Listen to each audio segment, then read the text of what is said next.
Welcome to Democracy Now!, democracynow.org, the War and Peace Report. I'm Amy Goodman. Senate Democrats passed a $3.5 trillion budget resolution plan early this morning.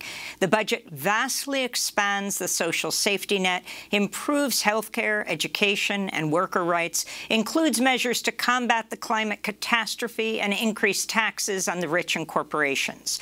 The budget passed 50 to 49 after a 14-hour vote-a-rama in which any senator can propose amendments. This came less than 24 hours after a $1.2 trillion bipartisan infrastructure bill was approved 69 to 30 in the Senate. President Biden celebrated the passage of that bill, calling it transformational.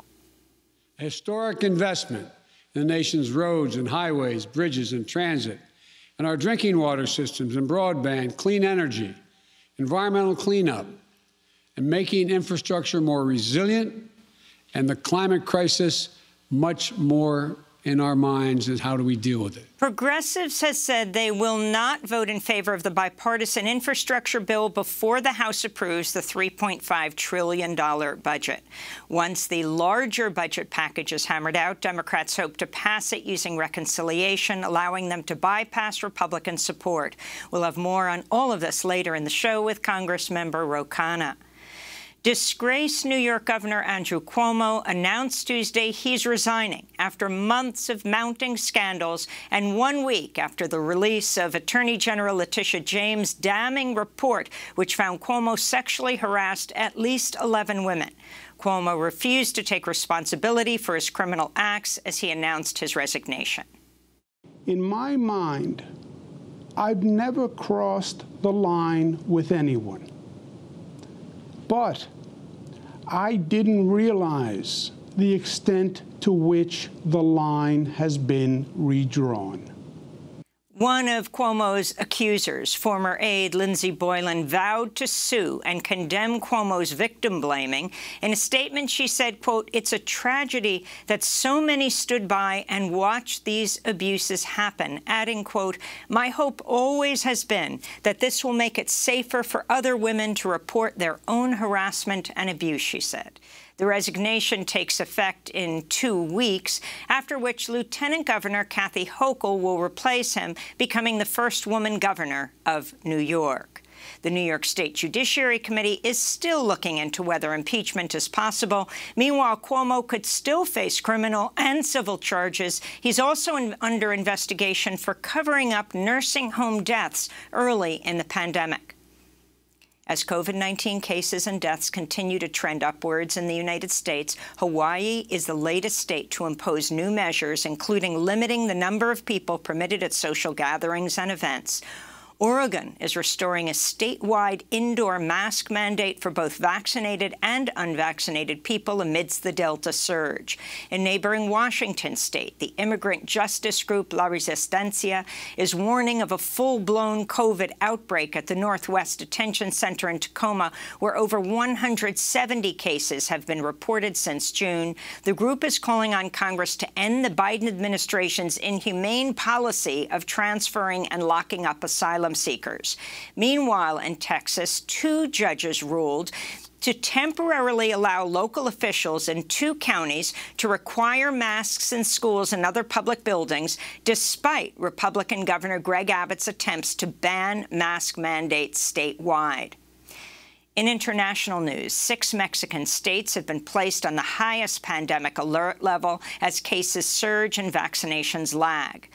Bangladesh has begun vaccinating thousands of Rohingya Muslims in Cox's Bazar, the world's largest refugee settlement, amidst mounting cases nationwide.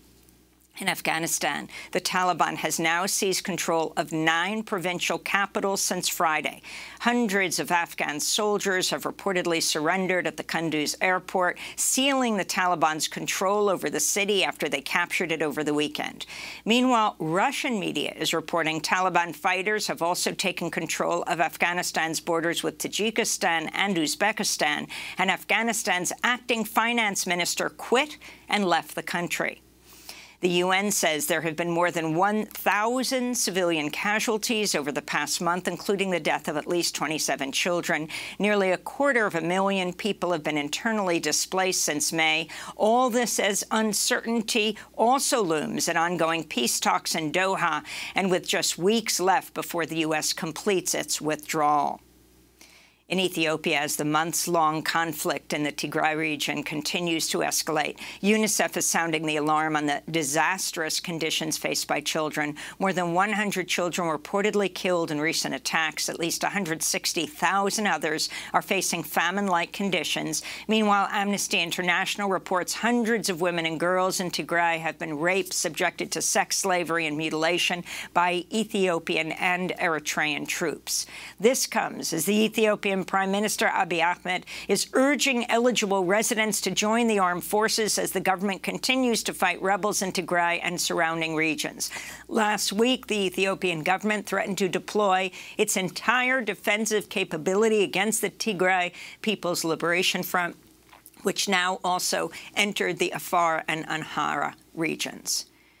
In Britain, U.S. lawyers are presenting their case in a preliminary hearing challenging a court's decision to halt the extradition of WikiLeaks founder Julian Assange.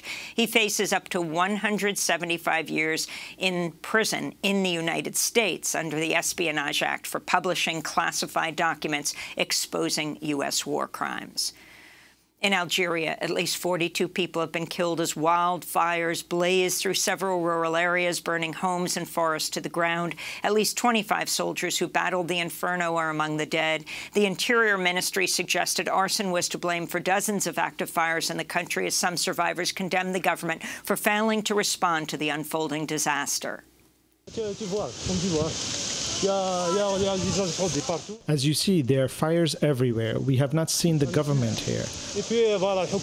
We do not have a state. The people is the government. Long live the members of the civil protection teams. Record-breaking wildfires continue to rage across the globe, from Greece to Siberia to the western United States. Meanwhile, Chile says climate-fueled, record-breaking, decades-long drought is causing devastation to agriculture and water levels. Chile recently approved a measure to limit private control of water supplies and enshrine access to water as a human right. In immigration news, the Biden administration is being sued over the unsafe conditions faced by unaccompanied migrant children at 2 holding facilities in Texas. Children and teens detained at Fort Bliss Army Base near El Paso at an oil workers camp in the city of Pecos have reported abuse, medical neglect, prolonged detention, and being subjected to mental distress. Their attorneys are demanding the Biden administration immediately release them, arguing the U.S. government is violating the 1997 Florida Settlement Agreement, which established legal requirements regarding the treatment of migrant children in U.S. custody. In other news from Texas, the Republican-ruled House of Representatives voted to authorize the arrest of Democrats who fled Texas last month to block the passage of sweeping voter suppression laws. The Texas House Speaker then signed civil arrest warrants for 52 Democratic legislators. Those who have already returned to Texas could be subject to arrest or forcibly return to the state capitol in order to establish a quorum. The U.S. Postal Service has finalized its contested plan to slow down some first-class deliveries as part of its efforts to slash spending.